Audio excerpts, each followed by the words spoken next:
All of us experience headache at some point in our life. Headaches can be of different varieties, and migraine is one such variety.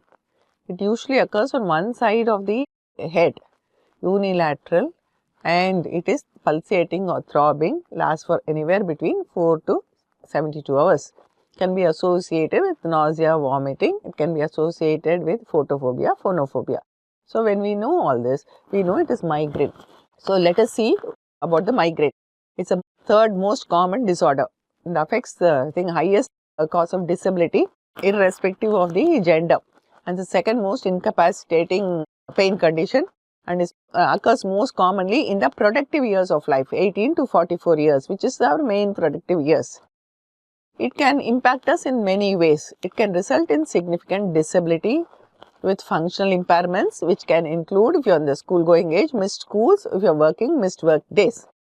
And because of this, if they take frequent leave, then it becomes a stigmatization, because it limits the day-to-day activities of the person.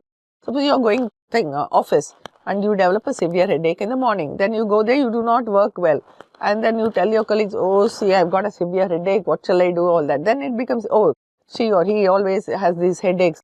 So, they stigmatize you. And social events are also disrupted, because you do not like your routines to get disrupted. And if there is change from the routines also, some people develop headaches. And similarly, family activities also can be affected. And recurrent attacks of migraine or chronic migraine can also lead on to anxiety and depression, and these can all exist as comorbidities. So, now coming to the therapy of migraine, the acute attack is usually treated with pharmacological agents. We will see what they are. The first line of drugs will be the analgesics, commonly the non-steroidal anti-inflammatory drugs. Then comes the triptans, lasmiditan and G-pens. This is CRGP acting drugs. If the frequency of acute medication is less than 10 days in a month, it's okay. If it's more than that, then it is going to produce what is known as a medication overuse headache. In addition to that, because that in spite of the medications, many people do not have a good relief of the headache. So, there is a large unmet need for alternative non-pharmacological management. Because nowadays, many people do not like to take medications because they are worried about the side effects. So, before we go into this, we will define what is a chronic migraine. It's a headache which occurs, usually fulfills the criteria of 111 of migraine without aura. That is unilateral location, pulsating quality, moderate to severe intensity, aggravating or causing avoidance of normal physical activity, and can be associated with nausea, vomiting, photophobia or phonophobia. And this should occur at least on 8 days per month for at least 3 months, and fulfilling these criteria and not attributed to any other cause.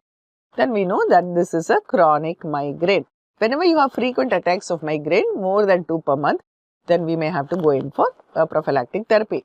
Duration of the individual attacks can be longer than 24 hours and can be very disabling. Sometimes they can last even up to 3 days.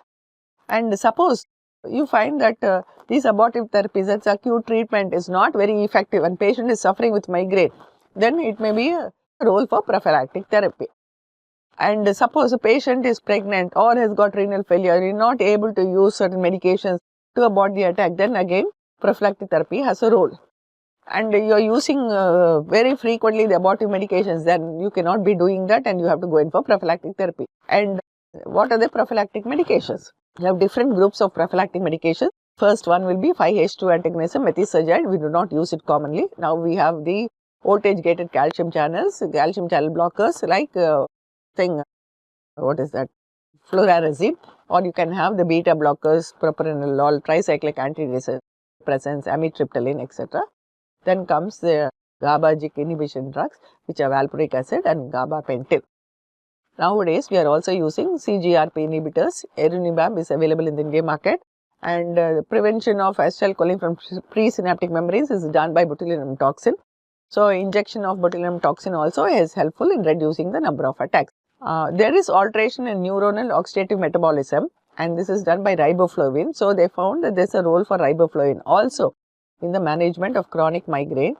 And in addition, magnesium replacement therapy is also known to reduce the neuronal hyperexcitability and help migraine. So, these drugs also may be used.